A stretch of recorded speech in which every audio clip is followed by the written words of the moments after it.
Hello Kathleen fans! So mamaya may breaking news tayo. Aabangan nyo yan mga kasambreros. Pero sa vlog na ito, updates muna tayo mga kasambreros. Ito nga nag-post si Sir Alden ng kanyang therapy session done. Kasi sabi niya dito, ang dami niyang ginawa mga kasambreros. May gym, bike, may running, everyday on the grind. So those muscles need some unknotting. And Alden Richards knows it. Good morning Alden and A team. Happy 1st of May. No, May na po mga kasambreros. No, ang bilis ng panahon. Tapos naka-hashtag dito Alden Richards and then Alden Recharge or Alden Recharged. So ganun mga kasambreros. So nagpa-therapy yan yung Pops Alden. Sino ba naman hindi magpapa-therapy dito mga kasambreros? Parang siguro unang araw pa lang ng mga sessions yan ng gym, running, and then biking mga kasi nagpa-therapy lang. Ngayon nga lang siya nagpa-therapy mga kasambreros. So natatawa ako dun sa kanyang production number dun sa All Out Sundays. Dun nga sa kanyang launching ng na Stars on the Floor or SOTF na bagong program or TV show. After niya, sabi niya, hinihingal-hingal na kasi tumatanda. Doon sa niyang production numbers sa All Out Sundays nung linggo nga mga kasambreros. Nakakatuwa. Tapos, si Ma'am Catherine naman ay nag-post ng isang admin dito ng yung kanyang endorsement sa Conzace. Pero alam ko medyo matagal na tong video, parang ni-repost lang nila mga kasambreros na saying 3 healthy habits to help achieve confidence. Number 1, uminom ng tubig 3 to 4 liters a day. Tapos stay active, stretching siya. Tapos yung Conzace nga na multivitamins sa mga kasambreros ay part ng kanyang healthy lifestyle. Tapos si Sir Alden, ang dami niyang pinost mga kahapon mga kasambreros, no? Yung kanyang biking at saka yung mga tropa peeps mga kasambreros sa pagbabike, no? Ito yung mga talagang kumbaga pa matibay kasi minsan ilang kilometro ang tinatakbo at binabike niya Sir Alden. So sila talaga yung mga talagang fit na kayang sundan ang ang pagiging fit ni Box Office King mga kasambreros, kasi kapag hindi ka tatagal ay may iwan ka talaga. So ganon. And then ito, nag-post din siya ng kanyang napaka-poging picture dito sa kay Mihara yung sa Assembly PH nga mga kasambreros, no, kasama si Kyle Echari. Tapos kumain din sila, no, kasi alam natin, no, food is life kay Sir Alden Richards mga kasambreros. So kasama dito sila Mihara Yasuhiro mga kasambreros, na isang sikat na Japanese designer na mga sneakers and of course apparels mga kasambreros. And mga Japanese yung mga kasama nila talaga dito. Yung mga kasama siguro ito ni Mihara, no, galing Japan mga kasambreros. Grabing impact sa Sir Alden, no? Talagang kilalang siya kahit nasaan siya mapunta, lalo na mga brands and kasi connections, no, talaga yung connections, mahalaga talaga ito. Kagaya niya, paborito siya ni Sir Benchan. So Sir Benchan, ang dami rin yung mga kilala at saka mga kakolab, mga connections na mga tao na sikat na mga designers sa buong mundo. So ganun, no, connection talaga mga kasambreros ang labanan kapag nandito ka sa kanilang industriya. And then ito, no, reading is life kay Sir Alden. So nag-post siya ng ng kanyang reading session. Parang nag-post dito yung Luck Horse Velo. May nagpa-picture si Aaron Ramas. So talagang si Sir Alden ay mahilig magbasa. So yung pagiging bookworm mga kasambreros, isa talaga sa nagpapahasa ng ating utak, kasi ako din talaga ay palabas sa mga kasambreros. So talaga nagbuhat ng sariling bangko, no. Kidding aside po, joke lang po mga kasambreros. Pero talagang bookworm ako since high school mga kasambreros. Yan, tapos ito, si Ma'am Catherine, alam ko matagal na rin ito, yung kanyang nagko-coffee siya. So matagal na ito, parang nirepost lang po ng admin. And then ito, si Sir Alden or yung Alpha Pro ay nag-post kahapon ng panibagong video endorsement ng Alpha Pro na dog food mga kasambreros, na kung saan nga ay bakit nila pinaghiwalay si Ma'am Catherine at Sir Alden, no, sa endorsement na ito, na isa lang naman yung may-ari. Pero naintindihan natin yan mga kasambreros, kasi ayan ni Sir Alden ng kumaga pa ng issue na naman na kumapa kakalat sa social media. And then ito, siguro last item. Sige, last item natin to. Sir Alden nag-post din ng kanyang picture na tumatakbo kasama si Mitch Oliva. So, clear ng issue dito kay Mitch Oliva. Meron na siyang Prince Bernas. Huwag na nating guluhin ang kanilang private life and private relationship.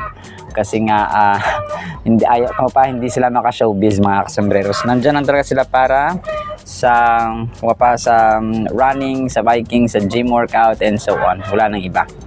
Alright, so abang-abang kayo kasi meron tayong pasabog at saka breaking news sa next vlog, mga kasambreros. And for the meantime, ang mga items natin sa vlog na ito ay yan lamang po. So sana po ay pakinggan po natin ang Word of God. At para po sa ating Word of God, mga kasambreros, ay sobrang ganda po nito.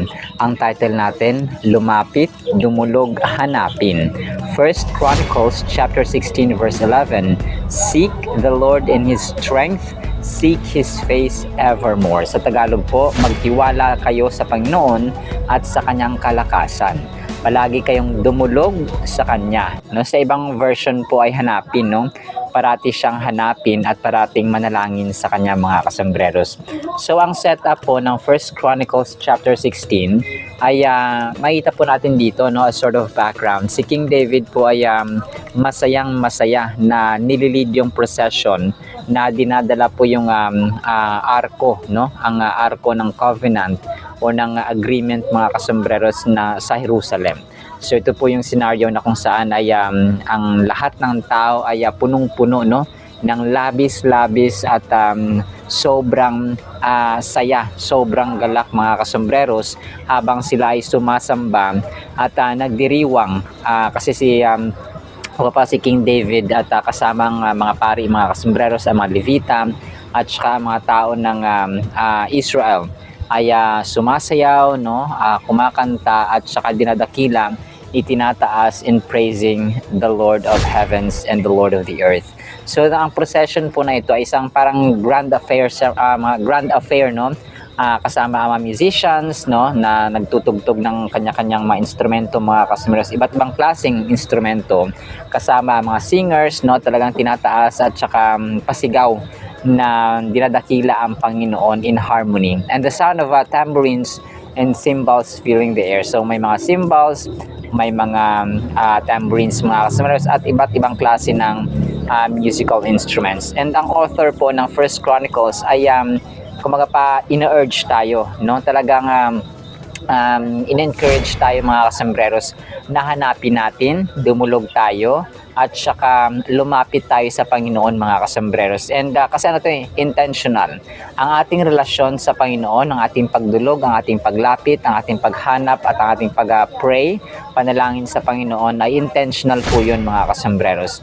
And sabi dito, the author, ay yung presence ng Panginoon. Kaya hanapin natin, and reading the Bible every single day is topmost step natin na gawin, mga kasambreros, para pumahanap ang presensya at may experience, no, makasama ang presensya ng Panginoon, mga kasambreros, and His guidance that is full of wisdom. This timeless message reminds us that as we navigate through life's challenges and triumphs, we are not alone. So sa lahat ng triumphs, sa lahat ng saya, sa lahat ng successes, sa lahat ng trials, no, ups and downs, mga kasambreros, ay doon po yung hindi po tayo iniwan ng Panginoon. Maybe may mga times na tayo yung naiiwan, but God never leaves us nor forsakes us.